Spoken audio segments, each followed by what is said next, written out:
Et à la une, cette première en France, le tribunal de Douai se modernise. Un tout nouveau système de convocation par SMS a été inauguré le mois dernier.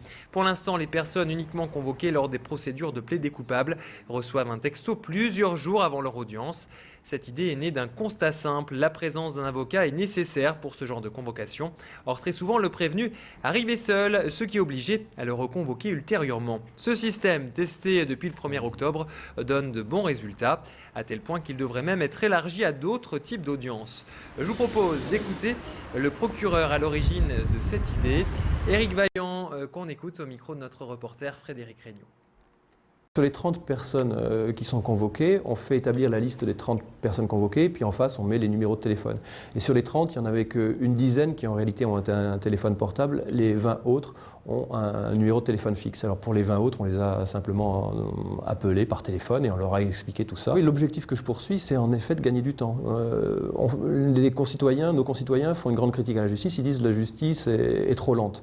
Donc moi, c'est une critique à laquelle je suis sensible et je fais le maximum pour avoir une justice de qualité, mais rendue rapidement.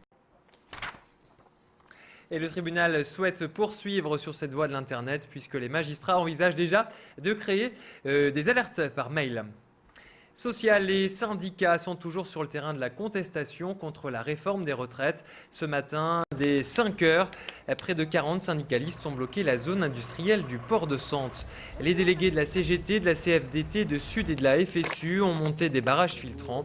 Les automobilistes ont pu circuler, mais aucun camion n'a pu entrer ou sortir dans le port, ce qui a occasionné de nombreux bouchons sur la nationale 41 et l'autoroute A25. Vers 8h30, les forces de l'ordre ont délogé les manifestants dans le calme, une action symbolique et importante pour les syndicalistes qui voulaient montrer que le mouvement de contestation ne s'essoufflait pas. Ils espèrent que les lycéens et les étudiants vont rejoindre à nouveau le mouvement, notamment samedi lors de la 8e journée d'action nationale depuis début septembre. On écoute le responsable de l'union locale de la CGT Lille au micro de notre reporter Jean-Marc Courtin. Les suites à donner au mouvement, c'est évidemment les salariés qui détermineront par leur volonté de se battre. Évidemment, on compte beaucoup sur samedi, on compte aussi beaucoup sur ce qui se passe, dans les entreprises, sur les mouvements. Nous, on a des échos de mouvements qui se passent là dans les entreprises et on espère que tout ça va mener évidemment à une manifestation le 6 très très importante et évidemment à des suites sur la mobilisation sur les retraites. Et comme prévu, l'opposition a déposé hier un recours devant le Conseil constitutionnel. Principal argument invoqué, cette réforme porterait atteinte au principe d'égalité reconnu par la Constitution, notamment pour les salariés qui ont commencé à travailler tôt, les femmes et les chômeurs qui ont connu des carrières professionnelles hachées et les ouvriers qui ont une expérience de vie de 7 ans inférieure aux autres catégories sociales. Sécurité, cette série plutôt inquiétante. Ce week-end, une nouvelle pharmacie a été braquée dans le quartier de l'Île-Five. C'est la 4e attaque d'officine en moins d'une semaine. Vendredi soir, vers 19h30, un individu a volé les 860 € de la caisse de la pharmacie située rue Pierre-le-Grand. 3 autres officines ont été braquées la semaine dernière. Une mardi sur le parvis Saint-Michel, 2 autres jeudi, rue des Postes et à Riour.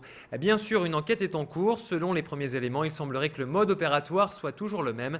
C'est un individu seul, mince, d'environ 1,90 m et qui s'introduit dans les pharmacies, la tête recouverte d'un foulard. Il menace ensuite le personnel avec un cutter avant de repartir avec la caisse. Vous avez une idée d'activité, vous souhaitez lancer votre entreprise, mais vous ne savez pas par où commencer. Le bus de la création d'entreprise est fait pour vous toute la semaine. Cet autocar s'arrête à Los, près de Lille. À bord, des professionnels vous attendent pour vous conseiller et vous informer sur la création ou la reprise d'une activité. Dans le Nord-Pas-de-Calais, ce secteur a le vent en poupe. Plus de 20 000 entreprises ont été créées depuis janvier et plus de la moitié concerne le statut d'auto-entrepreneur qui rencontre un franc succès. Je vous propose d'écouter ces conseils recueillis par notre reporter Élodie Bernachon.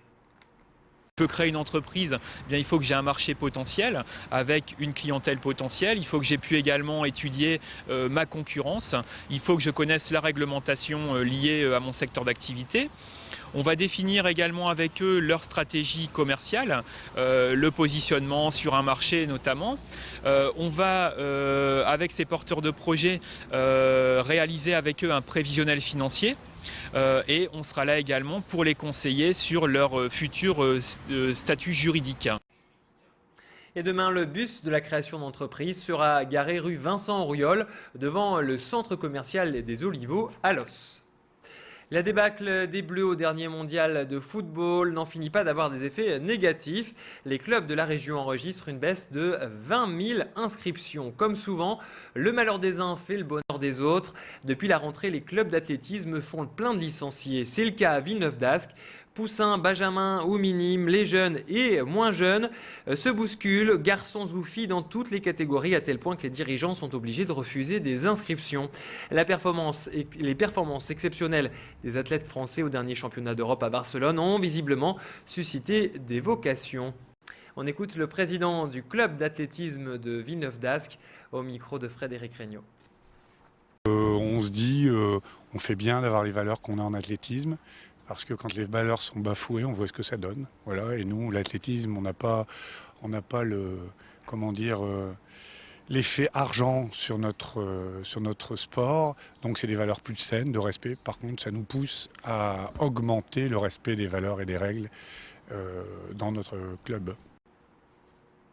C'est la fin de cette édition. Merci de l'avoir suivi. Dans une poignée de secondes, la météo et l'infotrafic, le tout en direct. Je vous souhaite une excellente soirée sur notre antenne, bien sûr.